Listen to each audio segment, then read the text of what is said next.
I showed you guys my Garbage Pail Kids collection. Now it's time to give you my top 10 Garbage Pail Kids of all time. Welcome back to another video.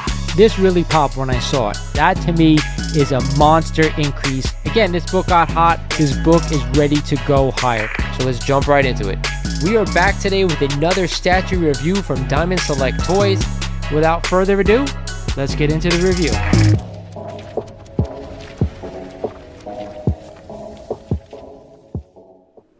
What is going on, YouTube? This is Lawrence over at Mighty Comics and Collectibles, and thank you guys for joining me for another Garbage Pail Kids video. This time we're doing my favorite top 10 Garbage Pail Kids of all time. Now before we get started in this video, like always guys, I'm going to ask you, if you're not a current subscriber of the channel, do me a favor, go ahead and click that subscribe button. It really does help the channel a lot, and when we get to 4,000 subs, we're giving this sucker away. I told you guys from here on out, I'm going to be giving something out of my personal collection away every 1,000 subscribers from here on out. And we're just about almost at 4,000. I think we're about 600 and change away. Guess what, guys? This is the 4,000 sub giveaway. It is this awesome 1/10 scale Thanos diorama from Infinity War. I want to tell you, this thing is freaking awesome. It is nearly perfect for a Thanos statue. So do me a favor, go ahead, click that subscribe button for me, smash that like button, and let's give this sucker away as soon as possible. I also want to mention to you guys, every 1,000 subscribers from here on out, I'm giving something away to one lucky subscriber of the channel. With that said, we're here to talk about Garbage Pail Kids. You guys know I love them, and I'm giving you guys my top 10 of all time. Let's get into it.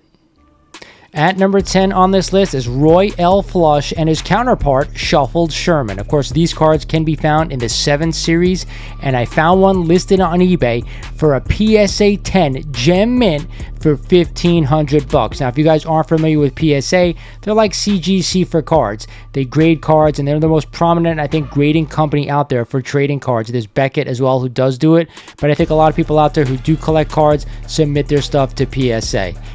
At number 9 on my list is Jolted Joel and his counterpart, Live Mike. These cards could be found in the 2nd series of GPK and a PSA 9 mint, just sold last week for $76, which to me, I think is undervalued. For a 2nd series card as popular as these two, not a bad price. I think anything under 100 you find for a 9 PSA or higher is a really good deal.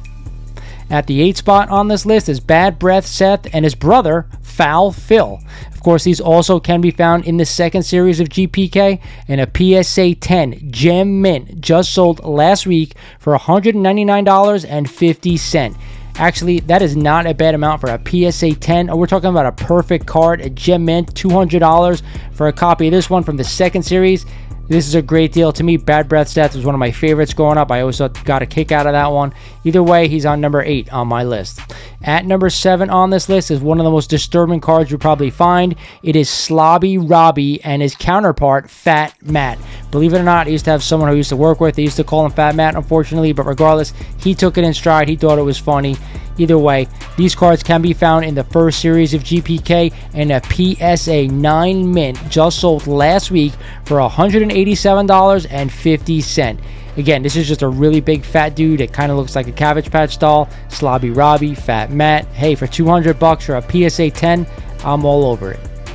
At the 6th spot is who else? Ashley Kent, and probably one of the greatest cards that has ever been named, Greta Garbage. These cards could be found in Series 4 of GPK and a PSA 8 Near Mint, just sold last week for $32.99. It doesn't get much better than Greta Garbage as far as naming a Garbage Pail Kid. That's why I had to put it at number 6 on my list.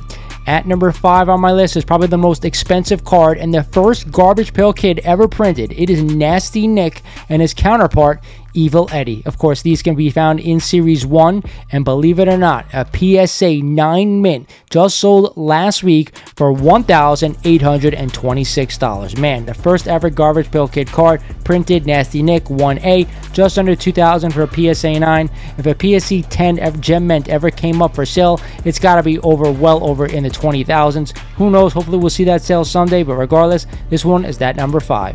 At number 4 on this list is a card that tugs at the heartstrings of all comic book collectors out there. It is Nat Nerd and his counterpart, Clark Kent. really similar to Clark Kent, Superman of course, right? These cards can be found in the 5th series of GPK and a PSA 8 near mint just sold last week for $69.95. Not bad for a 5th series card, probably one of the more popular cards in that 5th series. Either way, I love this card so much, being a Superman fan of course and a comic book collector, that I had to put it at the 4th spot. At number 3 on this list are probably 2 cards that I think have the best names for being counterparts. They are Dead Ted and J Decay. It doesn't hurt that these actually come from the 1st series of GPK, and a PSA 9 mint just sold last week for $227.50, believe it or not. I actually love this card. You see this kind of grotesque baby Cabbage Patch thing coming out of the grave. Really great names, Dead Ted, J Decay. It doesn't get much better than that. At number 2 on my list is probably the most sought after Garbage Pail Kid card of all time. It is of course Atom Bomb and his counterpart Blasted Billy. You guys know he was the artwork for the packaging, for the boxes, and of course these were from the 1st series. And a PSA 10 Gem Mint just sold last week for $25,000. When I saw that sale, I could not believe it, that a Garbage Pail Kids cards, I know it's a Gem Mint, went for that kind of money. It is absolutely boggles my mind. But either way, that's why it's the most expensive card in GPK. And at the top spot of my top 10 Garbage Pail Kids of all time, my favorite, it is Leaky Lindsay and her sister, Messy Tessie. This thing is absolutely grotesque with snots coming out of her nose. She's actually spreading them out like they're freaking accordion. Regardless, these were printed in the 2nd series, and a PSA 10 Gem Mint just sold last week for $183.50. To me, actually, that's not a bad price considering it is my favorite Garbage Pail Kids. Under $200 for a PSA 10. I'm all over that. Hope you guys enjoyed this video. It was actually really fun and eye-opening to see what these cards are going for graded wise. You told me at New York Comic Con that I should probably grade some of my Series 1 cards if they're in decent condition, which I may do, but actually PSA is more expensive than CGC because you have to send a lot of cards in when you submit. Either way guys, I hope you enjoyed this video. I had a lot of fun looking up the cards and finding out how expensive some of these cards really were. Regardless, Garbage Pail Kids will always hold a special place in my heart. It was a part of my youth and I absolutely love these characters. This is Lawrence over at Mighty Comics and Collectibles saying thank you for watching, and I'll talk to you guys soon.